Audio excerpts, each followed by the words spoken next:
kenal dekat dengan seseorang bisa, tapi seringkali yang kita tahu banyak itu hal-hal yang negatif. Baru kita tahu, oh dia ternyata begini, oh dia ternyata begini. Berbeda dengan kalau kita cuman sekedar kenal.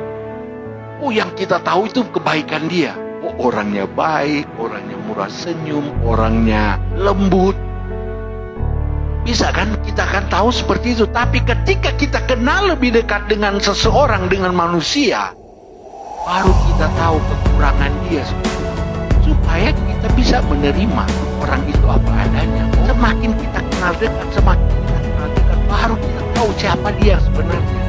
Tapi kalau kita kenal dengan Tuhan berbeda. Kita tidak akan menemukan hal yang jahat, rancangan yang jahat. Karena kita bisa tahu kebenaran. Bahwa yang merancangkan kejahatan dalam kehidupan kita adalah kuasa kegelapan. Kenapa kita harus mengalami yang namanya pergumulan? Sebenarnya tujuan Tuhan, kalau Tuhan luaskan, berarti kita supaya bisa naik kelas, bisa diuji. Karena Tuhan ingin melihat hati dalam satu, mengalami pergumulan, supaya kita kuat dalam Tuhan. Karena kita percaya bahwa ada rencana Tuhan yang indah dalam kehidupan kita masing-masing. Dia tidak pernah merencanakan kejahatan dalam kehidupan kita.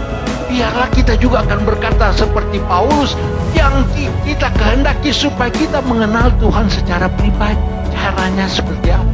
Itu menjadi pertanyaan dalam hidup. Caranya supaya kita bisa mengenal Yesus dalam 1 Yohanes 2 ini. Dan inilah tandanya bahwa kita mengenal Allah. Apa tandanya?